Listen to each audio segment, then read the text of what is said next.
జీవితం యొక్క ప్రారంభం, మానవ శిశువు ఎలా ఏర్పడుతుంది? The beginning of life, how is a human body formed? మీరు ఎప్పుడైనా మామిడి చెట్ల పిల్లను చూసారా? మీరు ఆవు పిల్లను, కుక్క పిల్లను, పిల్లి పిల్లను లేదా పక్షి పిల్లను చూసారా? మీరు ఖచ్చితంగా మానవుని పిల్లలను చూసే ఉంటారు. ప్రతి జీవి సంతానాన్ని ఉత్పత్తి చేయగలదు. ఒక శిశువు జన్మిస్తుంది లేదా కొత్త మొక్క మొలకెత్తుతుంది. దీనిని పునరుత్పత్తి అనగా రీప్రొడక్షన్ అంటారు. మానవులలో పునరుత్పత్తి ఎలా జరుగుతుందో తెలుసుకుందాం. యుక్త వయస్సు అనగా ప్యూబర్టీ తర్వాత దాదాపు ప్రతి నెల ఒక అమ్మాయి అండాశయం నుండి ఒక అండం అనగా ఓవం విడుదలై అండవాహిని నాళిక అనగా ఫెలోషియన్ ట్యూబ్లోకి ప్రవేశిస్తుంది. మరియు యుక్త వయసు సమయంలో అబ్బాయి వృషణాలలో శుక్రకణాలు అనగా స్పెర్మ్ ఉత్పత్తి అవుతుంది. శిశువు ఏర్పడాలంటే పురుషుడి శరీరం నుండి విడుదలయ్యే శుక్రకణం మరియు స్త్రీ శరీరం నుండి విడుదలయ్యే అండం పరస్పరం సంయోగం చెందడం అవసరం. అండం మరియు శుక్రకణం కలిసే ఈ ప్రక్రియను ఫలదీకరణం అనగా ఫెర్టిలైజేషన్ అంటారు. కానీ అండం మరియు శుక్రకణం ఎలా కలుస్తాయి? దీనికి ఒక సహజ అనగా న్యాచురల్ మార్గం సంభోగం లేదా లైంగిక సంపర్కం. సంభోగం సమయంలో లక్షలాది శుక్రకణాలు యోని, గర్భాశయ ద్వారం మరియు గర్భాశయం ద్వారా అండవాహిని నాళిక అనగా ఫెలోషియన్ ట్యూబ్లోకి ప్రయాణిస్తాయి. ఫెలోషియన్ ట్యూబ్లో ఒకటి లేదా అంతకంటే ఎక్కువ శుక్రకణాలు ఉంటే వాటిలో ఒకటి అండంతో కలిసే అవకాశం ఉంది. శుక్రకణం మరియు అండం కలిసిన తర్వాత అవి ఒకే కణంగా మారుతాయి. ఈ సంయుక్త శుక్రకణం అండకణాన్ని జైగోట్ అని అంటారు. జైగోట్ అనేకసార్లు విభజించబడుతుంది మరియు ఒక చిన్న కణాల బంతిగా మారుతుంది.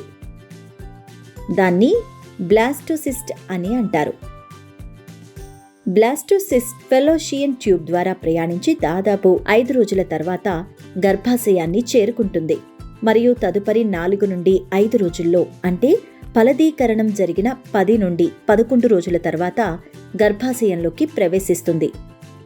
బ్లాస్టోసిస్ట్ గర్భాశయం యొక్క పొరలో తనను తాను అమర్చుకొని పెరగడం ప్రారంభించినప్పుడు ఒక స్త్రీ గర్భవతిగా పరిగణించబడుతుంది. బ్లాస్టోసిస్ట్ను ఇప్పుడు పిండం అనగా ఎంబ్రియో అని పిలుస్తారు. దాదాపు 9 లేదా 10 వారాల తర్వాత ఎంబ్రియోని గర్భస్థ శిశువు అనగా ఫీటస్ అని అంటారు. అది శిశువుగా పుట్టడానికి సిద్ధంగా ఉండే వరకు దాన్ని ఫీటస్ అని పిలుస్తారు. మానవ శిశువు అభివృద్ధి చెందడానికి మరియు పుట్టడానికి దాదాపుగా 9 నెలలు పడుతుంది. ఏదైనా విత్తనాన్ని నేలలో నాటిన తర్వాత అది మొక్కగా మారడానికి కొంత సమయం పట్టినట్లే గర్భంలో శిశువు యొక్క అభివృద్ధి కూడా ఇలాంటి ప్రక్రియనే. కొన్ని వాస్తవాలు. ఒక శిశువు అబ్బాయి లేదా అమ్మాయి ఎలా అవుతుంది? క్రోమోజోముల ద్వారా శిశువు యొక్క లింగం నిర్ణయించబడుతుంది.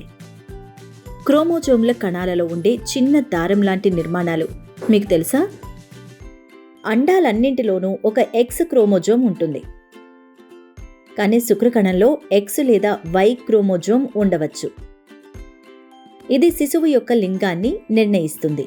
ఒకవేళ వై క్రోమోజోమ్ ఉన్న శుక్రకణం అండంతో కలిసినప్పుడు అబ్బాయి అనగా మేల్ శిశువు పుడతాడు. ఒకవేళ ఎక్స్ క్రోమోజోమ్ ఉన్న శుక్రకణం అండంతో కలిసినప్పుడు అమ్మాయి అనగా ఫీమేల్ శిశువు పుడుతుంది. ఒకేసారి కవలలు లేదా ఎక్కువ మంది పిల్లలు ఎలా పుడతారు? ఒకవేళ జైగోట్ 2 లేదా అంతకంటే ఎక్కువ భాగాలుగా విభజించబడినట్లయితే లేదా ఫెలోషియన్ ట్యూబ్లోని శుక్రకణాల ద్వారా 2 లేదా అంతకంటే ఎక్కువ అండాలు ఫలదీకరణం చెందిన అంతే సంఖ్యలో ఎక్కువ మంది పిల్లలు పుట్టవచ్చు. ఇప్పటి వరకు మనం నేర్చుకున్నది శుక్రకణం అండాన్ని ఫలదీకరణం చేయడం వలన జైగోట్ను ఏర్పరుస్తుంది. జైగోట్ అనేకసార్లు విభజించబడి బ్లాస్టోసిస్ట్గా మారుతుంది మరియు గర్భాశయంలో అమరుతుంది. గర్భాశయంలో అమరిన తర్వాత దాన్ని పిండం అంటారు. మరియు 9 నుండి 10 వారాల తర్వాత దాన్ని గర్భస్థ శిశువు అనగా ఫీటస్ అంటారు. మానవులలో శిశువు అభివృద్ధి చెందడానికి మరియు పుట్టడానికి దాదాపుగా 9 నెలలు పడుతుంది.